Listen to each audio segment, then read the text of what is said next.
कई बार भगवान हमारे रिश्ते खुद तोड़ देता है ताकि कोई हमारी ज़िंदगी खराब ना कर सके। दुनिया में खुश वही लोग हैं जो जान चुके हैं कि दूसरों से किसी भी तरह की उम्मीद करना बेकार है। ज़िंदगी में थोड़ा दुख भी ज़रूरी है। हमेशा सुख ही मिलेगा तो आप कभी ज़िंदगी में आगे नहीं बढ़ पाओगे। ये गलत सोच है इंसानों की कि एक अकेला इंसान क्या कर सकता है। पर देखो ज़रा उस सूरज को जो अकेला ही इस सारी दुनिया को रोशन करता है। भाग्यशाली वो नहीं होते जिन्हें सब कुछ अच्छा मिलता है, बल्कि भाग्यशाली वो होते हैं जिन्हें कुछ नहीं मिलता है, उसे वो अच्छा बना लेते हैं। गीता में लिखा है, जब इंसान की ज़रूरत बदल जाती है तब उसके बात करने का तरीका भी बदल जाता है। फ़ायदा सबसे गिरी हुई चीज़ है, लोग उठाते ही रहते हैं। हारता वो है जो शिकायत बार बार करता है, और जीतता वो है जो कोशिश 1000 बार करता है। जिस इंसान को हम बेहद प्यार करते हैं वही इंसान हमारा सबसे ज़्यादा फ़ायदा उठाता है, क्योंकि वो इंसान जानता है कि हमारी कमज़ोरी क्या है। इतने समझदार बनो कि किसी को माफ़ कर दो, लेकिन इतने बेवकूफ़ मत बनो कि एक बार धोखा देने वाले पर दोबारा विश्वास कर बैठो। उम्मीद मत छोड़ना, कल का दिन आज से बेहतर होगा। ज़िंदगी में उस लेवल तक पहुंच जाओ कि लोग आपको खोकर पछताएं। जीवन में किसी से भी अपनी तुलना मत कीजिए। आप जैसे हो सर्वश्रेष्ठ हो, क्योंकि ईश्वर की हर एक रचना सर्वोत्तम होती है। खुद को किसी से कम समझना ईश्वर की रचना का अपमान है। इंसान का मन ही उसका सबसे बड़ा दुश्मन है और सबसे बड़ा दोस्त होता है। यदि मन आपसे जीतता है तो आपका दुश्मन बन जाता है, और यदि आप मन से जीतते हो तो आपका सच्चा दोस्त बन जाता है। यदि कोई आपको नज़रअंदाज करे तो बुरा मत मानना, क्योंकि लोग अक्सर अपनी हैसियत के हिसाब से चीज़ों को नज़रअंदाज करते हैं। उन लोगों के पीछे कभी मत भागना जिन लोगों को आपकी परवाह नहीं। श्री कृष्ण कहते हैं, गलती हर इंसान से होती है, लेकिन गलतियाँ सुधारता वही इंसान है जो दिल का साफ होता है और रिश्तों को खोना नहीं चाहता। जिंदगी का सबसे बड़ा थप्पड़ किसी से की गई उम्मीद मारती है। कभी कभी ना इंसान टूटता है ना बिखरता है, बस हार जाता है। कभी खुद से तो कभी किस्मत से तो कभी अपनों से। हर जिंदगी में समय खुद को ज़रूर दे, क्योंकि पहली ज़रूरत आप खुद की हैं। याद रखना कि ज़रूरत से ज़्यादा अच्छे बनोगे तो ज़रूरत से ज़्यादा इस्तेमाल किए जाओगे। रिश्ते चाहे कितने भी बुरे हों, उन्हें कभी मत तोड़ना, क्योंकि गंदा पानी प्यास बुझाने के काम नहीं आता, पर आग बुझाने के काम ज़रूर आता है। ज़माना जब भी मुश्किलों में डाल देता है तो परमात्मा हज़ारों रास्ते निकाल ही देता है। विश्वास करने वाले से ज़्यादा बेवकूफ़ विश्वास को तोड़ने वाला होता है, क्योंकि वह सिर्फ एक छोटे से स्वार्थ के लिए एक अच्छे इंसान को खो देता है। भलाई करते रहो, पानी की तरह बुराई खुद ही किनारे लग जाएगी। भलाई करते रहो, पानी की तरह बुराई खुद ही किनारे लग जाएगी कचरे की तरह। जब कोई समझे नहीं तो उसे समझाने की ज़रूरत ही क्या है। जब कोई माने नहीं तो उसे बताने की ज़रूरत ही क्या है। सच्चे मन से किसी ज़रूरतमंद की मदद करके तो देखो। अगर दिल को सुकून ना मिले तो कहना। जिसे जाना है उसे जाने दो। अगर वो आज रुक भी गया तो कल चला जाएगा। इंसान को इंसान से दूर कर देने वाली सबसे पहली चीज़ उसकी ज़ुबान है और दूसरी चीज़ है पैसा। जिन्हें सपना देखना अच्छा लगता है उनकी रात छोटी पड़ जाती है, और जिन्हें सपना पूरा करना अच्छा लगता है उनके लिए दिन छोटे पड़ जाते हैं।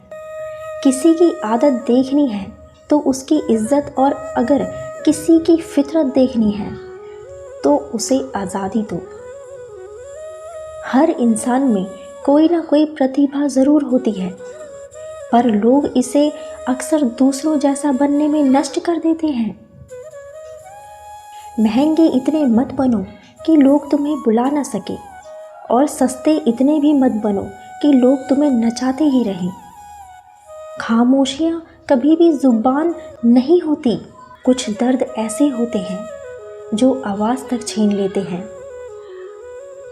आजकल लोग आपकी एक गलती के पीछे सारी अच्छाइयाँ भूल जाते हैं।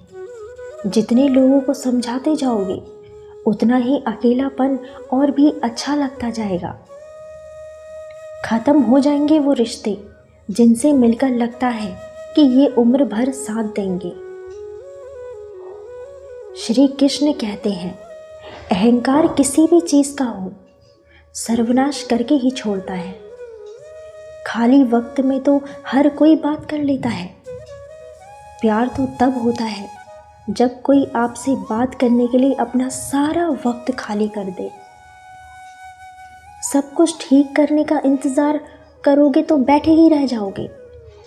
आप हिम्मत करो, खुद उठो, अपनी ज़िंदगी में सब कुछ ठीक कर दो।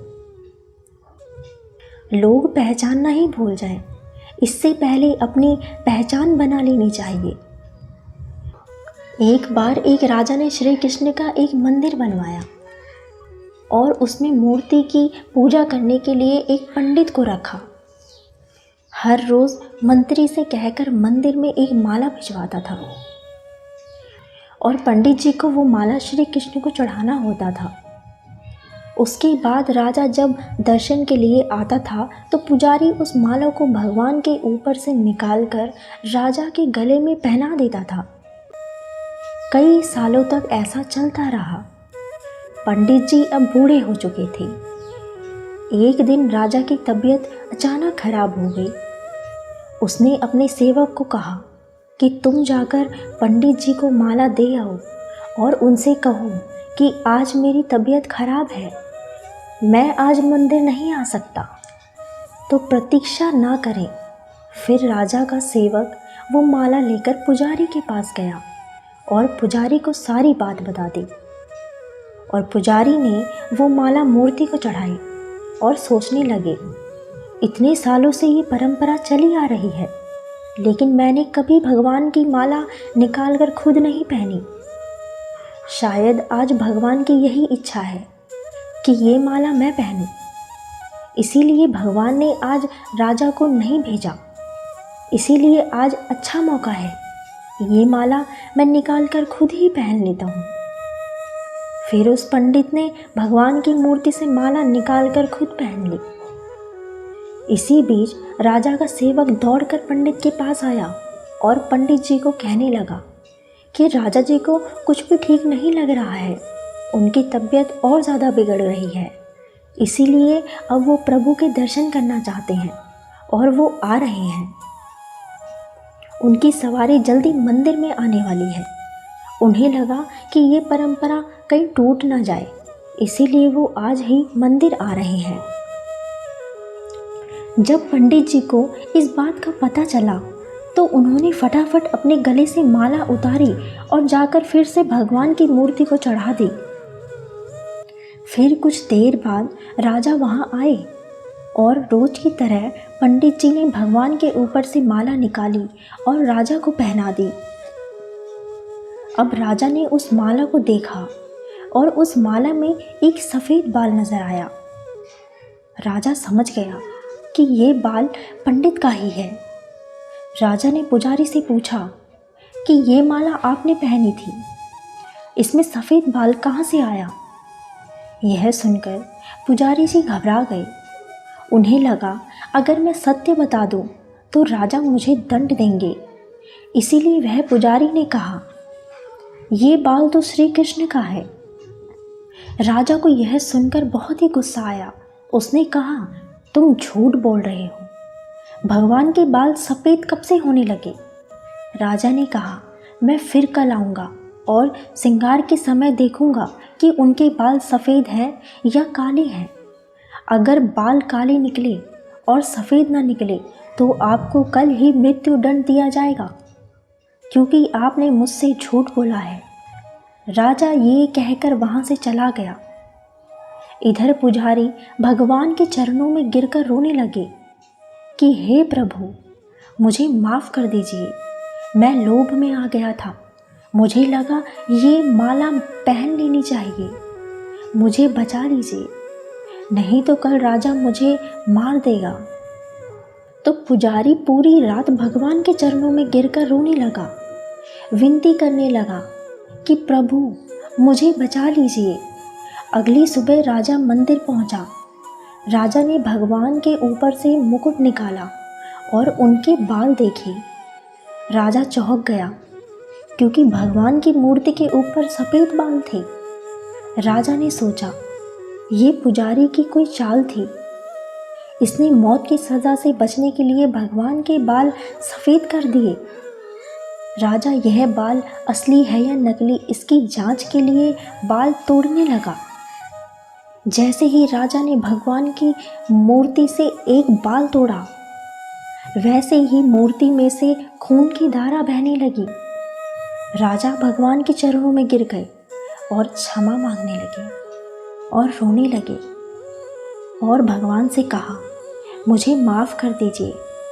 तभी मूर्ति से एक आवाज़ आई, राजा तूने मुझे सिर्फ एक मूर्ति माना, इसीलिए मैं तुम्हारे लिए सिर्फ एक मूर्ति हूँ। लेकिन पुजारी ने मूर्ति में साक्षात भगवान देखा, इसीलिए मुझे मेरे भक्त की रक्षा करने के लिए मुझे मेरे बाल सफ़ेद करने पड़े और खून की धारा बहानी पड़ी, ताकि मैं समझा पाऊँ कि जहाँ भाव है वहीं भगवान है। अगर आप वाकई में भगवान का स्मरण करते हैं तो उन्हें देखना चाहते हैं, तो आपके अंदर सिर्फ भाव होना चाहिए। ये एक छोटी सी कहानी हमें सिखा देती है कि भगवान के आशीर्वाद के सिवाय कुछ भी संभव नहीं है। अगर आप सच्चे दिल से भगवान को पुकारते हैं तो भगवान आपकी मदद करने के लिए ज़रूर आते हैं। दोस्तों, इस वीडियो में बस इतना ही। मिलती हूँ एक और नई वीडियो के साथ। तब तक के लिए जय श्री कृष्णा।